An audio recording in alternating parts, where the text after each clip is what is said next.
Festival Day, everybody. It's the Colleen and Bradley Show. My Talk 1071. I'm Colleen Lindstrom. That's Bradley Trainer. Cat Video Fest tonight. CHS Field. I believe there are still general admission tickets available, and the weather is going to be mighty fine. What's new, pussycats? All you feline lovers, I hope we're going to be feline fine. Exactly. We hope to see you tonight. Now, one person I don't think will be showing up tonight to Cat Video Festival, but I don't know. I don't know what she's up to. Jennifer Aniston. Sounds like Cat Video Festival would be a great place for a date. Oh, she's still sad, though. I don't know if she can leave the house yet. So, you guys, Jennifer Aniston is, I know you're like, well, sad Jennifer Aniston? I thought she was like in a good place. I mean, she might be, but the media is not going to let her be that way. Exclusive, what Jennifer Aniston looks for above everything now that she's dating again. Also, Colleen, this just proves the point that you made that we are going to move from Jennifer Aniston having babies, because she can't do that anymore, according to the tabloids, right? So now we have to focus on the only other thing she has left as a woman, and that's men.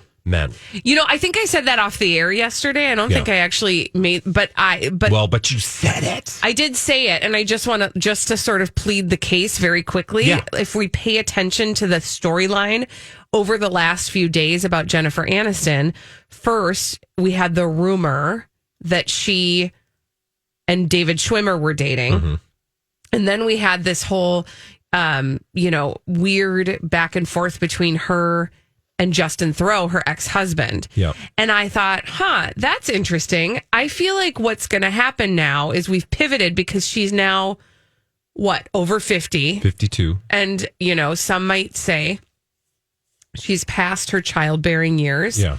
So we no longer can rest on the narrative Jennifer Aniston wants to have babies. Now it has to be all about her dating life and her sex life. What else does she have left? Nothing. Otherwise, she'd just be cold and alone. Yeah, which, right? Women can't be alone. No. They can't survive that way. I mean, it's one thing to be barren, but to be barren, old, and alone. Oh, my gosh. How would she do it? Exclusive over at Us Weekly. So, adding to your thesis, Us Weekly has done a deep dive, thanks to a source, into what Jennifer Aniston looks for in a man. I hope the first thing is single. Or just not, right? Anyway, let me tell you what the story is. Okay, so according to all sources, exclusively in the new issue, okay. After things with Justin Theroux ended, Jen decided to take a break from dating and enjoy her own company for a while. Oh, she threw herself into her work. And this is what I love, is that people aren't allowed to do multiple things at once. You're either and we do this to ourselves, frankly. So the tabloids are terrible because of the platforms they have and the reach that they have. But please just think about your own life and the dumb things that you've said throughout your life about dating and relationships. And we compartmentalize things in such a bizarre way sometimes. So, which kind of forces us to be sad and pathetic. She threw herself into her work, hung out with friends on the weekends, and got in touch with her spiritual side. It was important for her to, take a step back and feel grounded. She found that rewarding and therapeutic. I mean, I would just call that living a life. The part that I take issue with is the notion that we have to live our life, like you said, kind of compartmentalize, that we have to live our life in seasons. And that you get to choose what that season is as you go into it, right? That she would say, I'm going to just be alone for now, and I'm going to work on my spirituality. You can't do all the things. Yeah, and again, we do that to ourselves, and we put that on other people. You know what you need right now is you just need to not date and focus on you. When I would just say that's okay, sure, that sounds great. Right, it makes for a great episode of a Lifetime movie, and you see her going to the bookstore and thumbing through books and enjoying a coffee alone, looking out the window, noticeably being somewhat forlorn because, of course, you can't be totally happy alone. Of course. but kind of just reveling in her aloneness until taking a yoga class. Until she happens to be walking down the street and she drops, her romance novel because that's all she has is to think about the life that she's not living.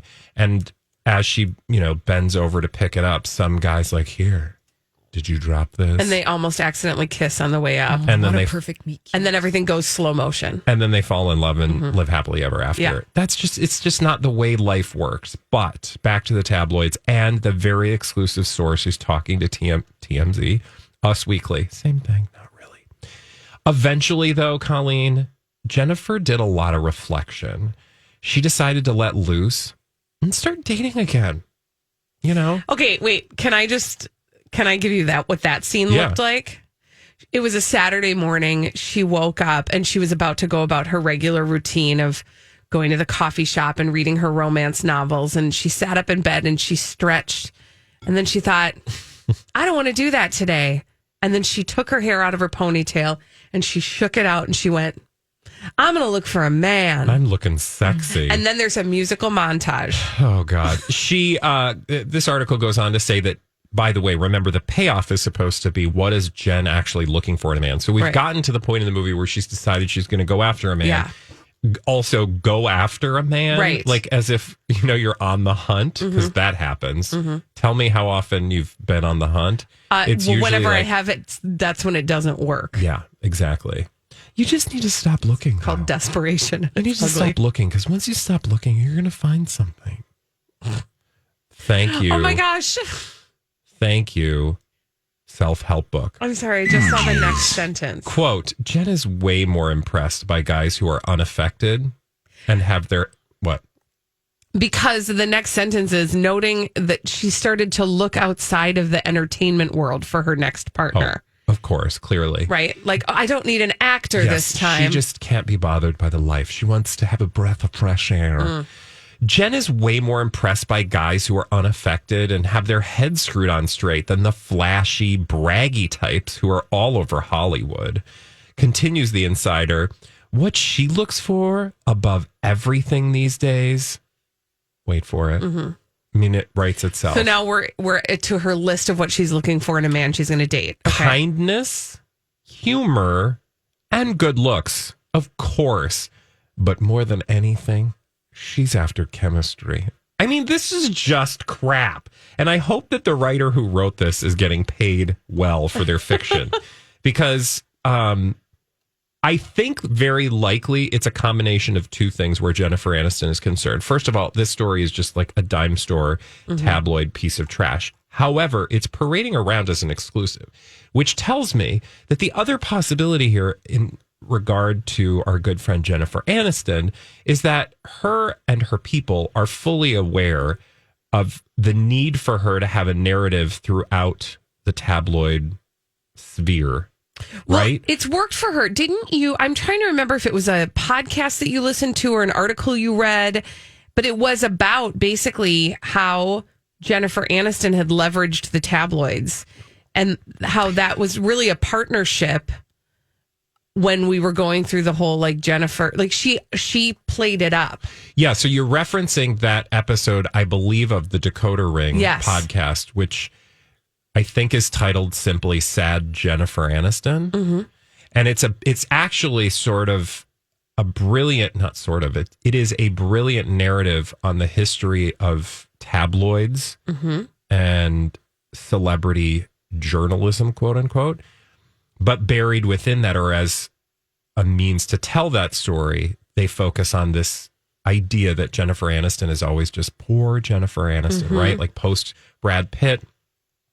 And then her changing that narrative and taking control of it is also what that is representative of what celebrities have done over the last decade plus, probably 2 decades now, almost, where they are in control. They are the ones putting out the narratives. They are the one using because they have so much more power. So like tabloids used to have all the power, right? Because they had all the employees. They had because they had huge budgets. They had tons of reporters. They had tons of people, in a way that they don't today.